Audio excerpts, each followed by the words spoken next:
Yan. Dahil po postpone yung demo, yung event natin ng about tawas and lemon, kasi maliligo ako. Huwag ka muna aalis, diyan ka lang muna. Maliligo kasi ako, kaya ipapakita ko sa iyo kung paano gamitin ang tawas with lemon. Ganito lang kasimple yan.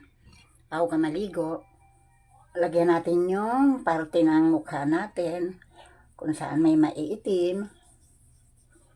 Don't rub it softly. Irarab natin ng mahina lang, hindi yung napakalakas.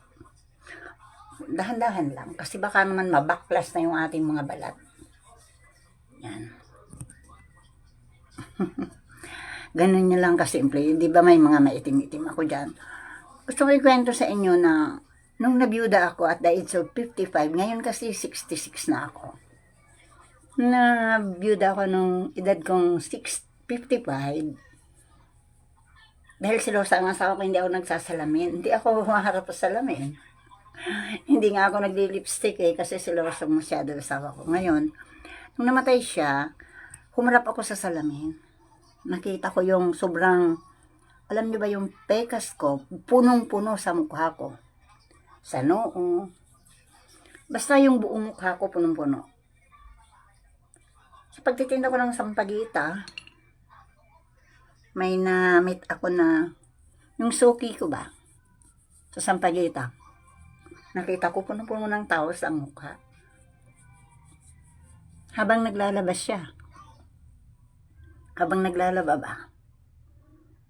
Ngayon, nag-focus ako sa kanya, tinignan ko siya. Kinausap ko siya, sabi ko, "Ma'am, ano yung nasa mukha mo?" Sabi niya, "Tawas lang yan, huwag kang maingay," sabi sa akin. Then, sabi ko, "Hala, yun pala ang ginagamit niya, yun ang secret niya." Kasi ang ganda-ganda ng mukha niya. Una-una, maputi siya. Ako kasi negra ako. Brown ang, brown complexion po. Hindi naman totaling black. Ngayon, ay di pinag-aralan ko yun. Bago ako, sa umaga pag gagising ko, magtututbrush lang, maghihilamos ng konti. Siyempre, lilinisan mo yung mukha mo, magtututbrush din. Ilalagay ko na to tawas. Yan. Lalagay ko na yan. Hanggat hindi ako natatapos ng paglilinis, pagluluto, hinahayaan ko lang siya dyan kasi wala naman pong delikado to eh. Herbal kasi ito, kaya walang delikado sa mukha natin. Yan. Ganyan po. Yan. Siguro mga 3 buwan ko itong tinagaan noon ha, at the age of 55, 66 na po ako ngayon. Siguro 3 buwan ko itong inalagaan, ganyan.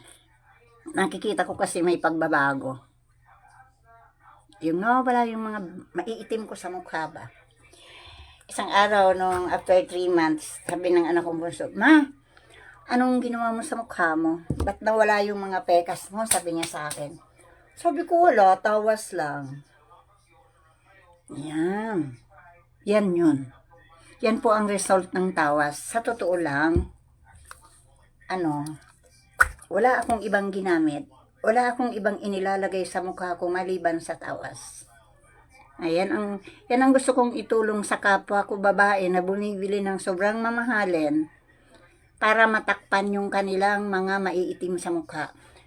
Pero ito po, hindi lang matatakpan. Ito po ay kusang nawawala. Tiyaga nga lang kasi siyempre, kaya ako nagtsatsaga kasi mahirap lang po ako. Wala ako pambili ng mga mamahalin ba. Ng mga mahal na pinapahid sa mukha, tapos ikukuskus. Yan.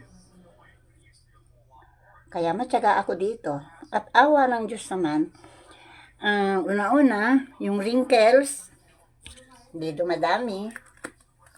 Yan. Okay na po. Yan. Thank you for watching. Bye-bye na. Shout out sa nanonood. Good morning, good morning. Sa kanina ka pa. Pero uulitin ko to. The next day, ha? Okay, bye-bye. Thank you for watching. Bye-bye.